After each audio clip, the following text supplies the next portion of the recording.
Салам достор, байланышта Санчо Бей каналы. Бүгүн 2021-жылы чыккан Кара Кутуча аттуу тасманы көрөлү. Учактын кырсыкка учураган себептерин изилдеп жатып, Кара Кутучадан эч ким билбеш керек болгон сырларды билип калат. Андыктан сизге дагы тасманын сюжети кызыктуу болуп жаткан болсо, каналга катталып биз менен чогуу аягына чейин көрүңүз. Тасманын башында Парижден Дубайга учуп бара жаткан учактын ичин көрөбүз. Бул учакта 300 жүргүнчү жана учактын 16 кызматкери бар эле. Бир маалда болуп жаткан үндөрдүн анын кырсыкка учураганын түшүнүп калабыз. Мындан соң баш каарманыбыз Матео өзүнүн шериги Виктор менен жакында эле тик учактын кулаганынын себебин изилдеп жатышкан. Анткени булардын ишканасы Бае деп аталып, кырсыкка учураган учактардын себебин изилдеп аларды аныктап турушчу. Анда Матеонун Виктор менен бир аз тили келишпей калгандыктан экөөнүн ортосунда араздашуу дагы пайда болуп калды окшойт. Мындан соң Матео өзүнүн бөлмөсүнөн чыкса эле кеңседе ызы чуу башталыптыр. Көрсө жанагы тасманын башындагы Европа Airlines компаниясына тиешелүү Adrian 800 учагы кулап, Альпа тоолоруна түшүү 316 адамдын баардыгы көз жумган экен. Мындай учурда учактын кулаганынын себебин изилдеш үчүн Кара Кутучаны издегени Виктор менен Матео чогуу барчу эле, бирок бул жолу Виктор Матеону албай коюп, андан башка Бальсам деген кишини алып алып кетип калат. Кечинде жумуштан кийин Матеонун аялы Ноем башка эркектер менен сүйлөшүп турганын көрөбүз. Буларда бир кызгануу деген нерсе деле жок окшойт. Көрсө каарманыбыздын аялы Ноем дагы ушул тармакта иштеп учактардын кулашын изилдеп жүрөт экен.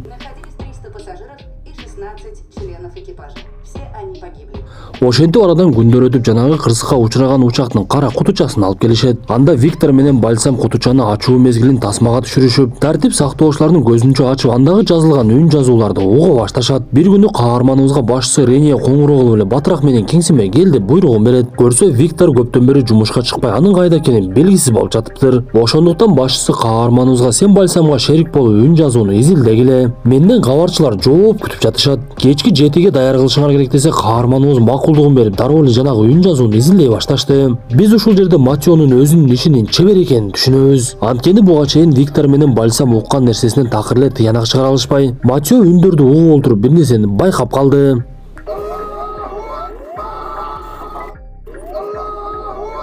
Алар дароо эле бир тыянакка чыгып, учакка жанкешти чыгып алган экен. Демек учак ошондайынан кырсыкка учурашы мүмкүн деп кабарчыларга маалымат беришет. Бирок кабарчылар алардын берген жообуна бир аз ынанбай калды окшойт. Арадан күндөр өтүп каарманыбызга башчысы Рене келип, мен Виктор менен көп жылдардан бери иштедим эле. Бирок ал мынтип кабарын бербей жоголуп кетчү эмес. Ошондуктан мен сизди анын ордуна дайындаймын. Бул кулаган учак боюнча маалыматты толуктап мага жооп бериңиз деп айтат. Бул убакта каармандарыбыздын берген жообу боюнча ал учакта 26 жаштагы египеттик бала болгон. Ошондуктан эч нерсеге карабай эле аны жанкештиге чыгарып үйүн тинтүүгө алышып, бирок эч нерсе табышпай, болгону жихад жөнүндө 1-2 видео тасма табышыптыр. Ишине киришип калган Матеого бир кезде жумушчулардын бирөөсү коңгуроо кылып бейтааныш адамдын дарегин берди.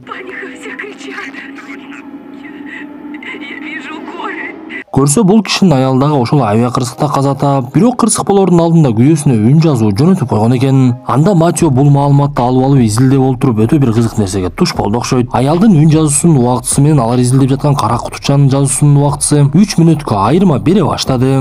Бул нерсени башчысына айтса ал олуттуу кабыл албай коет. Анткени буга чейин да мындай окуялар болгон. Кээ бир учурда 8 мүнөткө чейин айырма берет болчу. Андан көрө сен жообуңду даярдай бер. Көп эле ар нерсеге башыңды оорута бербе. Биз чечимди чыгардык го деп коет. Биз мындан соң каарманыбыз бир аз түнтүрак кем сөз экенин түшүнөбүз. Аялы болсо тескерисинче сүйлөшкөн адам менен дароо эле тил табышып, Адриан деген учак чыгарган жаңы ишканага өтүп жатканын түшүнөбүз. Жанагы кырсыкка учураган учактагы ушул ишкананын учагы эле. Ооруну табыш үчүн биринчи өзүң дагы оорудай ойлон дегенде каарманыбыз өзүнүн ишин аябай жакшы көрчү. Анткени ал жарылган учактын урандыларын алып келгенде ал жердин отургучтарында олтуруп, өзүн учакта бара жаткандай сезип, жанагы жардырып жиберди деген жанкештин артынан ээрчий баштайт. Бирок ал эч кандай каармандарыбыз айткандай учкучтардын бөлмөсүнө кирбей эле кайрадан ордуна барып олтуруптур. Рене болсо Матеого жини келип, сен дагы ар нерсени ойлоно баштаган окшойсуң. Бул учакты жанкешти жардырды деген чечимге келдик. Сен ошол тууралуу гана жооп жазышың керек. Ар кайсы нерсени ойлоно бербей чечимди чыгаргын десе, каарманыбыз Виктор жөнүндө сурап калса, Викторду тартип сактоочулар дагы издеп жатат. Анын кайда экени такыр эле белгисиз деп айтат. Анда Матео Виктордун жоголгону дагы учактын жарылуусуна тиешеси бар окшойт. Викторду издей баштады. Ал биринчи эле Виктор менен иштеп жүргөн Бальсамга келсе, Бальсамдын жини келип эч нерсени билбеймин деген жооп жообун берди. Бирок каарманыбыз артка кайтпай Виктордун үйүнүн дарегин билип алып, үйүнө барса үйү жабык, эч ким жок экен.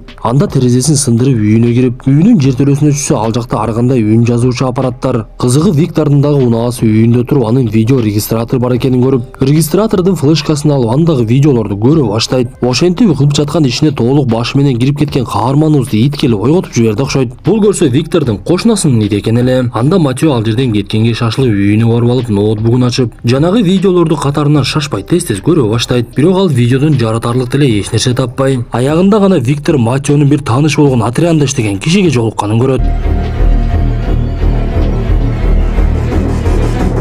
Эртеси күнү Матеого Каролин Делмар деген кабарчы чалат. Матео кабарчыга сиз менин байланыш сандарымды каяктан алдыңыз дегенине карабайлы, сиз жарылган учактын өзүн өзү башкарууда маселелери бар экенин билет белеңиз. Ушуга жооп бериңчи. Матео болбой эле байланышты өчүрүп салды. Бирок кантсе кабарчынын сөзү анын такыр оюнан кетпей. Ал буга чейин таанышкан учкучтардын бири Аленге барып жолугуп сурай баштайт. Көрсө бул Адриан ишканасы учак чыгаруусун жаңы эле баштаган экен. Аларды сыноодо Матео иштеген ишкана өткөрүп, баардык талапка жооп берет деген чечимин чыгарышып, учкучтардын учактарда маселе болуп жатат деген сөздөрүнө такыр эле маани да беришпептир. Анан да Ален, сен Адриан ишканасынын башчысы Лоренди тааныйсың го. Анын силердин ишканаңарда демек адамдар бар, ошончо маселелердин бардыгын жаап салган. Бирок чындыгында Адриан учактарынын өзүн өзү башкаруусу толук иштелип чыга элек. Сиз бул нерсени эске алып коюңуз десе, каарманыбыз өзүнүн аялы Ноэмди эстеп кетти. Анткени ал байкагандай аялы Ноэми Адриан ишканасынын башчысы Лорен менен жакшы мамиледе болчу. Анда каарманыбыз Ноэмиге жолугуп бул тууралуу сураса, ал жини келип, бул чечим ишкананын сыры, мен эч кимге айтканга милдеттүү эмесмин деп эле айтпай коет. Мындан соң Матео Аленге коңгуроо кылып, сиз дагы бир жолу жолуксак болот деп айттыңыз эле. Сизге дагы бир аз суроолорум бар эле десе, Ален Матеого кыйкырып, сен менин жаныма жолобой эле койчу деп өчүрүп салат. Кечинде болсо каарманыбыздын артынан белгисиз унаа аңдып жүргөнү байкалат. Сыягы чындап эле бул жерде бир бале бар окшойт. Анда түнү Матео бир чечимге келип, аялы Ноэминин ноутбугун чукулап, жанагы кырсыкка учураган Адриан 800 учагынын текшерүүсүнүн чечимин, жана ал учактан чыккан маселелерди, ага берген чечимдердин кагазын өзүнө көчүрүп алды.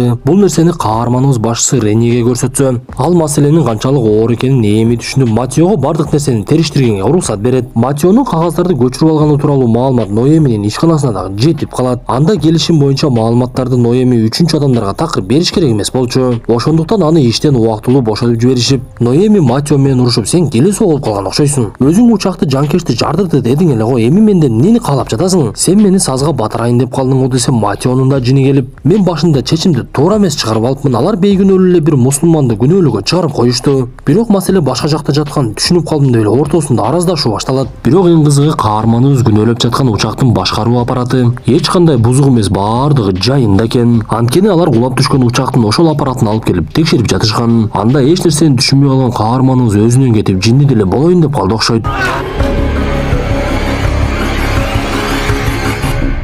Бул окуялардан кийин өз ишинен убактылуу четтетилген Матео Джейнин ойнотуп жүргөн эле. Джейни пульт менен башкарылган дронду ойноп жатса, каарманыбызга бирөө коңгуроо кылып, менин атым Лора Сенье, сиз изилдеп жаткан учакта менин дагы балам болгон. Учактын жарылуу себебин таап берсеңиз өтө жакшы болмок. Сизден суранам деп жатса эле ортодогу байланышка бир нерсе аралашкандай болуп, үндөрү угулбай эле жанагы дронду ойноп жаткан иниси дронду жерге кондурса эле аны башка бирөө учуруп алып кетет. Көрсө жанында олтургандар өздөрүнүн пульту менен ал дронду башкара баштаган экен. Муну көргөн каарманыбыз бир нерсени сезип калып эле бир жака жөнөп кетти. Ал көрсө өзүнүн эски таанышы жана досу Реного барган экен. Биз буга чейин Виктордун унаасындагы видео тасмасында көргөндөй, Виктор ушул Рено менен жолуккан болчу. Анда Матео Реного келип, Адриан 800 учагынын байланышын бузуп киришкен. Анын кулашында хаккерлердин күнөөсү бар. Сен бул тууралуу башынан эле билгенсиң. Бирок Викторго жолугуп ага буйрук бергенинден ал кара кутучаны өзү жасап коюптур. Сенин да бу жерде тиешең бар экен десе, Рено эмне дешин билбей, сен эми бара берсең болот, менин иштерим бар деп коет. Көрсө каарманыбыз жарылган учакта Дэвид Келлер деген адам жөнүндө маалымат тааптыр. Ал буга чейин да учактардын бирине түшүп, анын байланышын бузуп кирип, бирок учак конгондон кийин аны дароо камап салышкан экен. Кийин ал канча бир убакыт Рено иштеп жүргөн Пегас ишканасында иштеп, бирок акыркы 3 айдан бери ал жөнүндө такыр маалымат чыкпай, анан да анын атын өлгөн адамдардын тизмесинен өчүрүп салышкан экен. Матеого буга чейин учакта канча мынча сүрөттөр келген эле. Ал ошол сүрөттөрдү карап жатып, так эле Дэвид Келлер учакта олтурганын көрүп калат.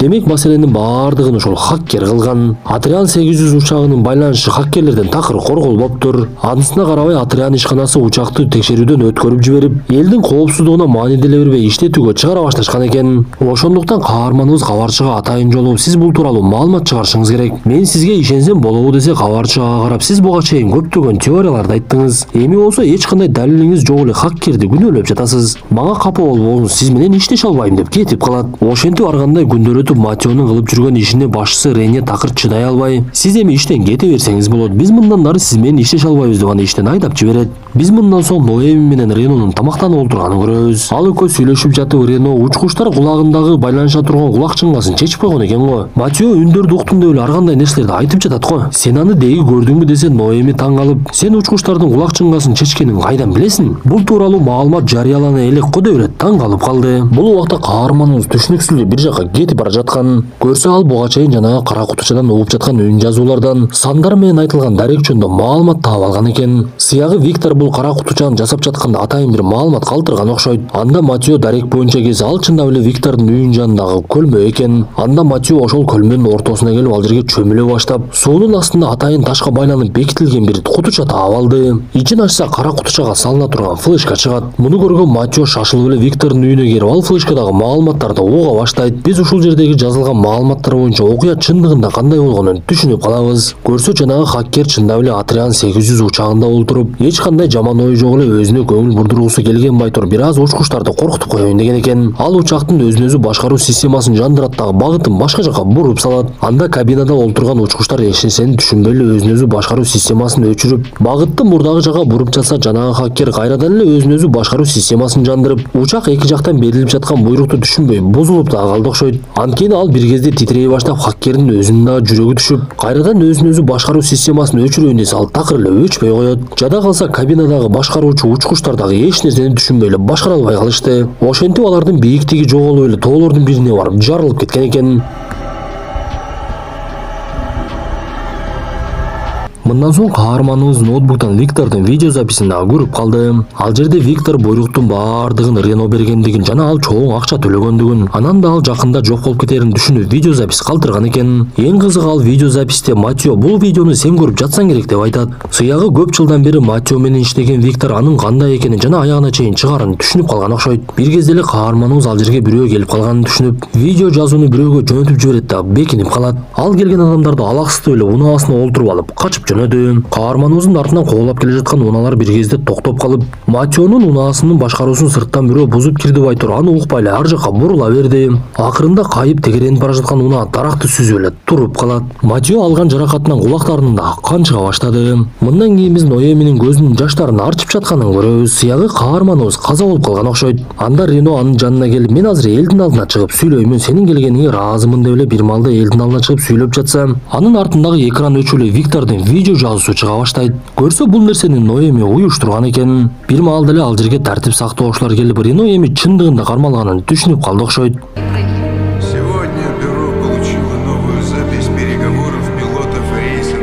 Достор, ушуну менен бүгүнкү тасмабыз дагы аягына чыкты. Тасма жакса сөзсүз оюңуздарды калтыра кетесиздер. Анда кийинки тасмага чейин ден соолукту жакшы карап, каналыбыз жөнүндө досторуңуздар менен бөлүшө жүрүңүздөр.